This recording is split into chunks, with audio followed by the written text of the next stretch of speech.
After Covid जब सारे students वापस यूनिवर्सिटीज़ में आए तो चाइना ने इंडिया के स्टूडेंट्स को बैन कर दिया और वापस डिग्री कंप्लीट करने के लिए नहीं आने दिया, जो कि बहुत ज़्यादा तैश में ले आया इंडिया के स्टूडेंट्स को। और इंडियन गवर्नमेंट ने ये स्टेप लिया कि उन्होंने फॉरेन टूरिज्म जो था, टूरिज्म वीज़ा जो थे टुवर्ड्स चाइना वो बैन कर दिए, जो कि दोनों ममालिक में बहुत ज़्यादा इख्तलाफ पैदा कर देने वाला डिसीजन था। अब चाइना ने इंडिया की तरफ उस डिसीजन को वापस लिया है और अनबैन किया है इंडिया के स्टूडेंट्स को। आप सुन के हैरान होंगे कि यार ये क्या बात कर रहे हैं, लेकिन यकीन करें आज मेरा सर शर्म से झुक गया। इस पूरे दौरे के दौरान तैयब उर्दुगन और पाकिस्तान की जो क़यादत थी उनके दरमियान मुलाकात नहीं हुई। बहुत गलत डिसीजन है चाइना के लिए। मैं तो कहता हूँ चाइना वालों को शर्म आनी चाहिए इस तरह का डिसीजन सिर्फ स्टूडेंट्स के लिए लेते हुए। Pervert Pakistanis, get out Pakistanis, Pakistanis are not welcome. Pervert Pakistani का मतलब है ठरकी पाकिस्तानी। Very good. इंडिया ने इस चीज का बदला लेने के लिए वहां टूरिज्म बैन कर दिया, वीजास बैन कर दिए जो टूर के लिए होते थे। नमस्ते दोस्तों, जय हिंद। हिंदुस्तान स्पेशल में आपका स्वागत है। दोस्तों, भारत के उठाए एक ही कदम ने कैसे चीन को घुटने टेकने पर मजबूर कर दिया। दरअसल हुआ कुछ यूं कि चीन ने अपने यहां कोविड के बाद सभी देशों के विद्यार्थियों को आने की इजाजत दे दी, लेकिन इंडियन स्टूडेंट्स को चीन आने से मना कर दिया गया। अब भारतीय विद्यार्थियों का चीन के उठाए इस कदम से बहुत ही नुकसान हो रहा था। ये मामला भारत सरकार के आगे उठाया गया। भारत ने इस पर कड़ा फैसला लेते हुए चीन से आने वाले टूरिस्ट पर ही बैन लगा दिया। भारत ने चीन का टूरिस्ट वीजा बैन कर दिया, क्योंकि चीन 2 साल से भारतीय विद्यार्थियों को अपने यहां आने नहीं दे रहा था। अब भारत के उठाए इस कदम से चीन को घुटनों पर ला दिया और उसने अब भारतीय विद्यार्थियों को अपने यहां आने की इजाजत दे दी है। पाकिस्तानी मीडिया ये चर्चा कर रहा है कि देखो कैसे भारत ने चीन को झुकने पर मजबूर कर दिया। So friends, let's start this very interesting video. Thank you so much. Covid time period में हर तरफ एजुकेशन सेक्टर्स बंद करने की वजह से चाइना ने अपने सारे स्टूडेंट्स को वापस उनकी कंट्रीज में भेज दिया। आफ्टर कोविड जब सारे स्टूडेंट्स वापस यूनिवर्सिटीज़ में आए तो चाइना ने इंडिया के स्टूडेंट्स को बैन कर दिया और वापस डिग्री कंप्लीट करने के लिए नहीं आने दिया, जो कि बहुत ज़्यादा तैश में ले आया इंडिया के स्टूडेंट्स को। और इंडियन गवर्नमेंट ने ये स्टेप लिया कि उन्होंने फॉरेन टूरिज्म जो था, टूरिज्म वीज़ा जो थे टुवर्ड्स चाइना वो बैन कर दिए, जो कि दोनों ममालिक में बहुत ज़्यादा इख्तलाफ पैदा कर देने वाला डिसीजन था। अब चाइना ने बहुत पॉजिटिविटी दिखाते हुए इंडिया की तरफ उस डिसीजन को वापस लिया है और अनबैन किया है इंडिया के स्टूडेंट्स को और कहा है कि वो लोग अपनी एजुकेशन कंप्लीट करने, डिग्रीज लेने वापस चाइना आ सकते हैं। कोविड आया और सारे बच्चे अपने अपने घरों को चले गए तो चाइना ने वापस बच्चों को बुलाया हर मुल्क से। आफ्टर कोविड इंडिया के बच्चों को बैन कर दिया कि वो नहीं आएंगे, बाकी सब बच्चे वापस आ सकते हैं डिग्री कंप्लीट करने, इंडिया से बच्चे नहीं आएंगे। इंडिया ने इस चीज़ का बदला लेने के लिए वहाँ टूरिज्म बैन कर दिया, वीज़ास बैन कर दिए जो टूर के लिए होते थे। किस तरह देख रहे हैं दोनों मुल्कों के आपस में बढ़ते इख्तलाफात को?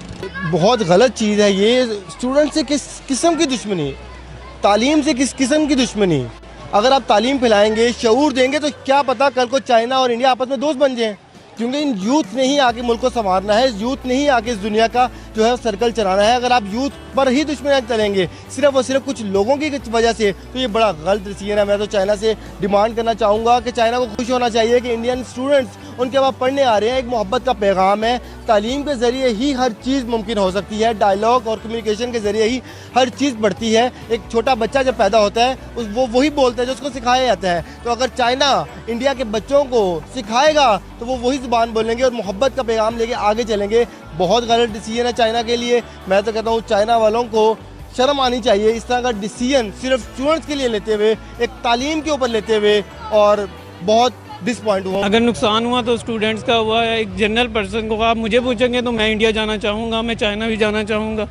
लेकिन अगर अदरवाइज़ पॉलिटिक्स देखें तो ये हमारे हुक्मरानों की लड़ाइयाँ हैं जो हमारी तालीम भी बर्बाद कर रही हैं, हमारा माशरा भी बर्बाद कर रही हैं आगे से आगे। इंडिया सबसे पहले तो ये देखना पड़ेगा कि इंडिया और चाइना के रिलेशंस बैकग्राउंड यानी कि हिस्ट्री से कैसे चलते आ रहे हैं। तो वो हम देखते हैं कि वो शुरू से ही एक कशीदगी की सूरत में रहते हैं, क्योंकि लैंड डिस्प्यूट्स हैं और ज़्यादा डिस्प्यूट्स हैं। और जब दो इकोनॉमिक पावर्स एक ही रीजन के अंदर हों और वो आपस में नेबर्स हों तो क्या होता है कि उनकी एक वैसी ही एक कोल्ड वॉर टाइप चल रही होती है, एक टसल चल रही होती है। वो कहते हैं कि हम लोग इकनॉमिकली हम लोग ज़्यादा बूस्ट कर रहे हैं, या वो कहते हैं उनका एक क्लेम होता है कि हम कर रहे हैं। तो वो एक ये मसला, और दूसरा लैंड का डिस्प्यूट्स हमेशा से पाकिस्तान, इंडिया और चाइना के दरमियान रहे हैं। इवन पाकिस्तान के चाइना के साथ भी लैंड डिस्प्यूट्स हैं, लेकिन पाकिस्तान को बहुत ज़्यादा बेनिफिट है चाइना से, इसलिए इन इशूज़ के ऊपर कोई बात नहीं करता।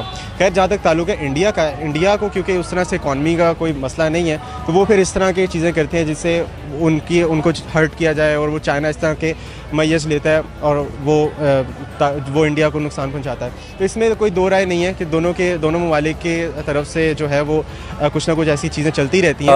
बहुत बहुत मुबारक हो आपको। मैं तमाम पाकिस्तानियों को बहुत मुबारकबाद देना चाहता हूँ इस खुशी के मौका पे कि तुर्की जैसा दोस्त मुल्क, तुर्की जैसा वेलकमिंग मुल्क, वो मुल्क जो हमेशा पाकिस्तानियों को खुशामदीद कहता आया है, उन्होंने ख़ास तौर पे पाकिस्तानियों पे पाबंदी लगा दी है।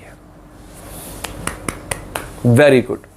उसकी वजह क्या है? उसकी वजह कुछ और नहीं है, उसकी वजह सिर्फ ये है कि हम पाकिस्तानी शरिस्तन नीयतन एक ठरकी कौम है।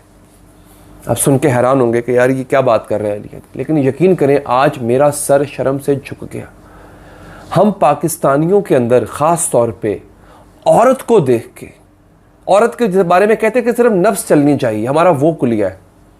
हम लोग इस कदर कुत्ते हो जाते हैं, माजरत के साथ कुत्ते की तरह ज़ुबान निकल आती है हमारी औरत देख के, लड़की देख के, गोरी चमड़ी देख के हमारी राल टपकने लगती है। और उसका आप यकीन करें हम जगह जगह इज़हार करते हैं। हमने टर्की में भी यही किया। इस वक्त टर्की के अंदर Turkish social media, Twitter, Facebook, Instagram, हर जगह 2 से 3 ट्रेंड्स हैं जो चल रहे हैं, हैशटैग्स चल रहे हैं। क्या? Pervert Pakistanis, get out Pakistanis, Pakistanis are not welcome. Pervert Pakistani का मतलब है ठरकी पाकिस्तानी। ये सोशल मीडिया ट्रेंड चल रहा है इस वक्त वहां पे। गेट आउट पाकिस्तानी, निकल जाओ पाकिस्तानी हमारे मुल्क से। Pakistanis are not welcome, Pakistanis हमारे यहाँ उनको हम खुशामदीद नहीं कहते। ये ट्रेंड चल रहा है इस वक्त टर्की के अंदर। क्यों? अब मैं आपको वजह बताता हूँ। और यकीन करें, अगर वो कहते हैं ना कि चुल्लू भर पानी हो तो हमें डूब मरना चाहिए, उसमें शर्म का मकाम है। इन्होंने हमें कितनी इज्जत दी। ये पता नहीं जो टर्की जाते रहते हैं उनको पता होगा, टर्किश लोग पता नहीं हमें क्या समझते थे कि या वो पाकिस्तानी भाई बहन आ गए, हमारे पाकिस्तानी आ गए। अब वो लानत भेज रहे हैं हम पे, तबर्रा कर रहे हैं हम पे, और हमारी अपनी हरकतों की वजह से। हुआ ये, सोशल मीडिया पे कुछ वीडियोज़ हैं वो वायरल हुई हैं। उन वीडियोज़ के अंदर देखा जा सकता है कि हमारे जो पाकिस्तानी चवल किस्म के जो हमारे कुछ ऐसे दोस्त थे, दोस्त तो नहीं कह सकते, चवल ही हैं अलबत्ता, वो गए टर्की और जाके उन्होंने बजाय इसके कि वहाँ पे नज़ारे एंजॉय करते या जो आपको वेलकम कर रहे हैं आप उस चीज़ को एंजॉय करते। अब देखिए, टर्की एक मॉडर्न मुल्क है, वहाँ पे लड़कियाँ और वहाँ पे पूरी दुनिया से लोग आते हैं, सिर्फ टर्किश लोग नहीं।